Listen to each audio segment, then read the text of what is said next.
पाकिस्तान में पेट्रोल महंगा होना कोई कुदरती आफत नहीं, बल्कि एक ऐसा निजाम है जहाँ एलिट को तहफ्फुज़ और एक आम आदमी को सिर्फ टैक्स का बोझ मिलता है। हम दुनिया का महंगा तरीन पेट्रोल इसलिए खरीद रहे हैं क्योंकि हुकूमत के पास ताकतवर तबके से टैक्स लेने की ना हिम्मत है और ना ही नीयत है।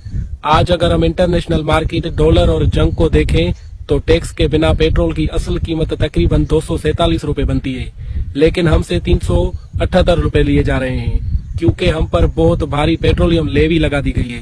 पहली बात तो ये कि 378 रुपए की कीमत सिर्फ एक आंखों का धोखा है। हुकूमत ने थोड़ा सा रेट कम दिखाकर आवाम को सिर्फ तसली दी है, मगर अपना असली मुनाफा कम नहीं किया।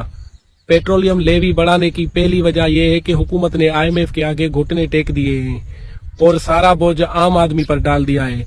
दूसरी वजह यह है कि जब पेट्रोल 458 रुपए पर था तब लेवी 161 रुपए पर थी, मगर आज रेट गिरने के बावजूद हुकूमत अपना टैक्स कम करने को तैयार नहीं। तीसरी वजह यह कि इथियोपिया के बाद हम दूसरे नंबर पर नॉन अफोर्डेबल ऑयल कंट्री बन चुके हैं, यानी यहाँ पेट्रोल आम आदमी की पहुंच से बिल्कुल बाहर हो चुका है।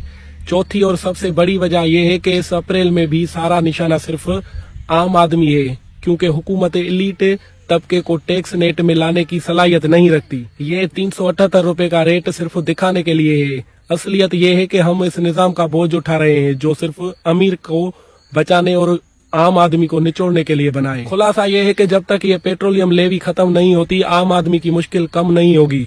हम सिर्फ तेल नहीं खरीद रहे, हम उस निजाम का हर्जाना भर रहे हैं जो सिर्फ अमीर के लिए बना है।